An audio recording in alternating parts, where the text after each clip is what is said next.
Port, medical college అన్నీ వారే తెచ్చారంటున్నారా?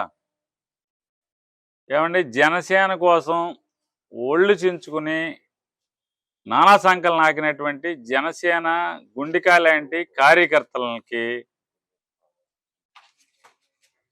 ఎమ్మెల్యేని కాదని ప్లాన్ ఇప్పించలేనటువంటి ఆయన అంటే ప్లాన్ ఇప్పించడం చేత కాదు కానీ ఈ 3 బందర్ ఎమ్మెల్యేని కాదని అప్పుడున్న బందర్ ఎమ్మెల్యేని కాదని ఇవన్నీ నేను తెచ్చానంటే ఆఫ్టర్ ఆల్ ప్లానే మున్సిపల్ కమిషనర్ని పిలిచి ఏమయ్యా సక్రమంగా ఉందిగా ప్లాన్ ఇవ్వయా అని ప్లాన్ ఇప్పించలేని ఆయన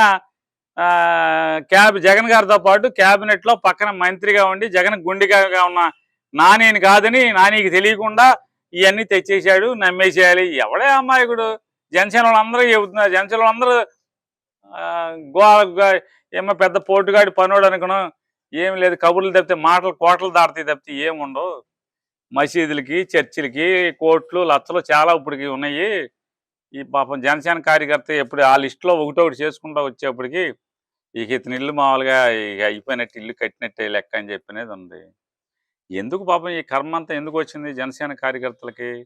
జెండా మోసి పల్లకి మోసి భుజాలు కాయలు కాసినాయి కొల్లు రవీంద్ర మోసి భుజాలు కాయలు కాసిన వాళ్ళకి ఇన్ఛార్జ్ ఒక నటుడు ఇన్ఛార్జ్ ఉండగానే ఇన్ఛార్జ్ సమక్షంలోనే మున్సిపల్ కమిషనర్కి కొల్లు రవీంద్ర గారు పడేయమని చెప్పాడు.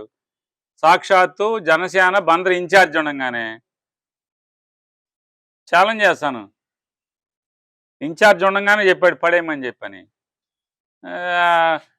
దిక్కులేదు. మళ్ళీ డబల్ డ్రామాలు కదా ఇవన్నీ.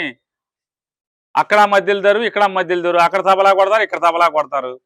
కులరవికి తబలా ఇక్కడ తగల. ఏంటి ముందు ప్లాన్ ఇప్పించమనండి, తర్వాత పోర్టు మెడికల్ కాలేజీ పట్టాయి భవనం. జగన్ గుండెకాయని జగన్ క్యాబినెట్లో మంత్రిని నాకు తెలియకుండా నా అంగీకారం లేకుండా నేను చెప్పకుండా ఇవన్నీ వచ్చేస్తాయి రాష్ట్ర ప్రభుత్వం నుంచి చేసేస్తారు జగన్ గారు.